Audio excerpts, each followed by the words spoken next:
Par un communiqué signé ce 5 septembre, le secrétaire général du ministère de l'Aménagement du Territoire, Youssouf Faraj Mabrouk, a mis terme aux activités de la commission de réflexion sur la création d'une nouvelle ville.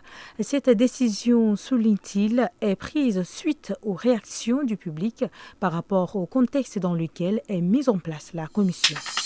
Les élections provinciales et communales se tiendront le 29 décembre 2024, coïncidant avec les élections législatives. Voici les points essentiels. Objectif 1, élection des conseils provinciaux dans 23 provinces et des conseils communaux dans 123 communes urbaines. 2, composition. Le conseil provincial compte 3 conseillers par département élus pour un mandat de 6 ans. 3, bureaux du conseil provincial comprend un président et 2 secrétaires élus pour 3 ans, avec des indemnités. 4, éligibilité. Les candidats doivent avoir au moins 21 ans. 5, conseil communal composé de 18 membres, élus pour 6 ans. 6, bureaux du conseil communal comprend un maire, un adjoint et des secrétaires également avec des indemnités. Cette fonction gratuite, les conseillers provinciaux et communaux ne sont pas rémunérés, mais reçoivent des indemnités de déplacement. 8, représentation de l'État, présence des délégués gouvernementaux à différents niveaux de collectivité. 9, soutien de l'État, assistance financière et technique pour le développement des collectivités.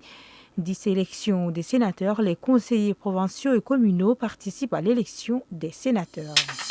4 membres d'une même famille ont perdu la vie suite à l'effondrement de leur maison à 2h dès ce 4 septembre à Dokora, dans le département du Kanem, province du Kanem.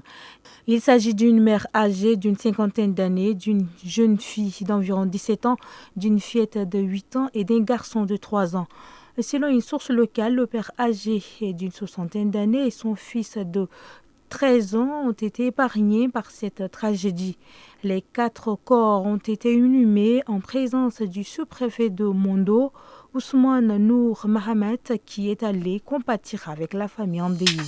Le bilan des inondations dans la province du Logone-Oriental communiqué par le comité provincial de la Croix-Rouge est alarmant.